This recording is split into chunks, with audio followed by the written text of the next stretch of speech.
네, 이동욱의 일목균형표 전략입니다. 한 주간의 시장 전망하겠습니다. 일목투자연구소 이동욱 대표와 함께합니다. 어서 오십시오. 네, 안녕하세요. 예, 지난주 새해 첫 주는 아주 기분 좋게 출발했다가 다소저 좀 흔들리면서 마감을 했는데요. 네. 이번 한 주 글로벌 증시, 국내 증시 어떻게 흘러갈 걸로 전망하시는지요?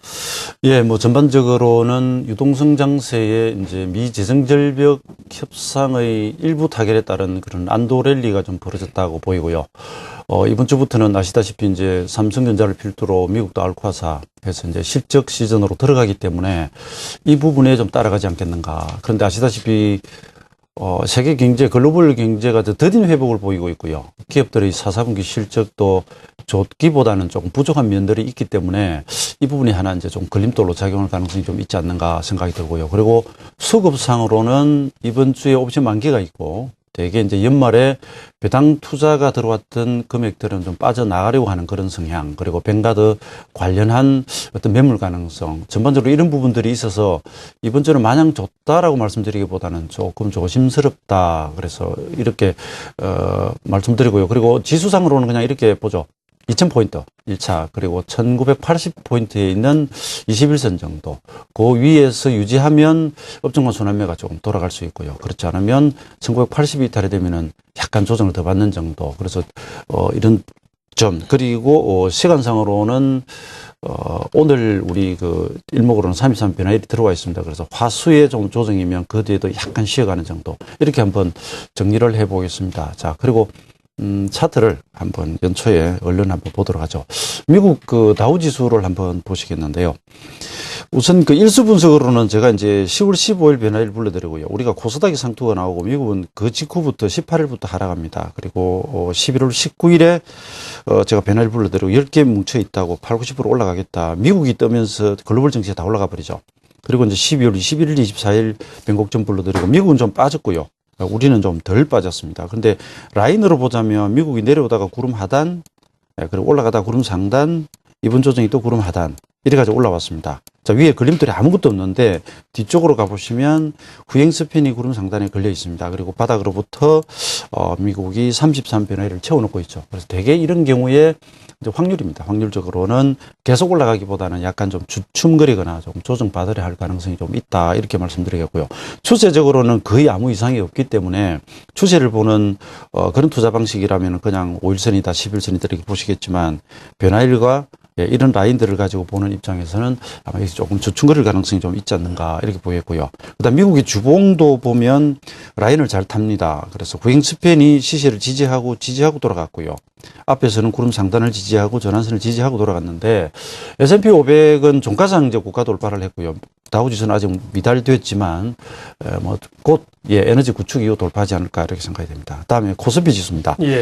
11월 16 이후 상승을 하다가 지난 이제 연말에 좀 쉬었는데 배당락 지수 감안하고 이러면 상당히 견조했고요. 그 근저에는 바로 그 외국인들의 수급 상황, 그리고 기관들의 매수, 이런 부분들이 뒷받침이 되었고 또 경기 민감주들이 잘 시장을 이끌어 왔습니다. 그것도 근저에는 바로 미국의 재정절벽 협상의 일부 타결이라도 나왔다는 그런 부분이 있겠는데, 자, 지난주 후반에는 조정이 살짝 왔고요. 여기서 전환선 지지를 하고 있는데, 마찬가지입니다. 지금 여기 33 변화일이 오는데요. 저희가 대개 이럴 때 지수가 하락 조정을 받으면서 그 다음에 양이 붙으면 좀 위로 간다고 이야기를 하고요. 그렇지 않고 올라 붙으면 그 뒤에 좀 쉬려하는 경향이 좀 있다, 이런 측면에서 지금 미리 지지를 해버렸기 때문에 오늘을 보시기보다는 오늘 만약에 좀 올라 나오면 너무 적극 따라가시기보다는 내일 정도 확인하시고, 그래서 수급이 붙으면서 계속 유지가 되면 2000선 위면 순환매 정도 체크하시고, 그렇지 않고 이탈이 오면 조금 쉬어가겠다라는 정도, 수급이라든지 기업 실적 부분이 시장을 살짝 괴롭힐 가능성이 좀 있다, 이렇게 말씀드리고요.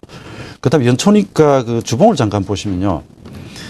지난 그 11월 19일, 16일 바닥에서 제가 Y자 패턴이 뜨면서 일목에서는 예비 신호를 주고 나서 주봉도 매수 전환되었고요. 일봉 매수 전환 상태고, 월봉이 저희가 보는 견지에서는 아직 매수 전환이 안 된 상태입니다. 이건 좀 보수적으로 보는 경향인데, 그것은 그림이 넘어갔습니다. 2057포인트, 바로 작년 3월의 그 고점이 넘어가게 되면 그 이후에 조정이 온다 하더라도 크게 보면 이제 상승연자의 길이 완전히 열리는 것이죠. 그럼 저희가 기술적으로는 그러면 이제 월봉도 전환이 되고 이후에 조정을 받더라도 계속 고점 갱신하면서 갈 가능성이 크다. 그래서 역으로 보면 2050포인트대가 상당히 큰 저항이 있다 이렇게 말씀드리겠고요. 예. 짧게. 그다음 코스닥이 좀 문제가 하나 있었습니다. 왜냐하면 대개 시장이 종합주가지수가 11월부터 이렇게 올려놓고요. 이것이 조금 쉬리할 때 대개 그 매기가 중형주나 소형주나 코스닥 쪽으로 올라오는데 지금까지는 그러니까 12월 21일로 26 변화일 되기 전까지는 같이 빠져버렸습니다. 종합주가지수 대형주가 빠지면 얘들도 같이 빠졌는데 이번에는 그렇지 않죠. 대형주들이 쉴 때 좀 들어오는 그런 모습이 보이거든요. 그래서 아마도 이번 주에 대형주들이 수급상에 조금 무거운 모습이 좀 간다면 코스닥은 CS 그 전자 관련한 그 전시회도 이번 주에 있고 하니 이러한 부분들이 조금 작용을 하지 않겠는가. 그리고 마지막으로 한 가지만 보겠습니다. 제가 이제 신호로 이렇게 나름대로 아주 간단하게 정리하는 방식으로 하는데 구주시종선, 구주전의 시가와 정리하는 방식이 있습니다. 이것은 4주째 지금 매수 신호 중에 있고요. 그런데 여기서 하나 문제가 바닥에서 나왔던 두 개의 Y, 예비 신호입니다. 매수 신호가 지금은 예비 경고 신호로 바뀌어 있습니다. 그래서 완전 정배이고 굉장히 좋긴 하지만 단기 과열권에 조금 있고요. 그래서 수급이 좀 처지거나 기업의 실적이 발표되는 데 따라서 좀 흔들리고 옵션 만기에 따른 영향으로 지수가 편하게 가기보다는 조금 우리 신경을 거스릴 정도는 있다. 이렇게 일단 말씀을 드리겠습니다. 네. 조금 흔들릴 요인들이 있는 주간이라는 거고요. 코스피는 2000선 그리고 21선이 1986 정도 있는데요. 1980선 지지를 확인하자고 하셨습니다. 종목 좀 볼까요? 전반적으로 지수가 밀리지 않는다면 종목별 장세나 순환매가 나타날 수도 있을 텐데 공략할 만한 종목 어떤 게 있어요? 우선 그 경기 민감주들이 이렇게 잘 오른 것은 아시다시피 외국인 기관, 특히 그 주력으로 매수를 했던 업종이 바로 그런 업종들이었습니다. 화학이라든지 철강이라든지 그다음에 요즘 정권 금융까지도 들어오는데요. 근데 이 화학이나 이런 종목군들이 밸류에이션상 거의 반영이 좀 되어 있고요.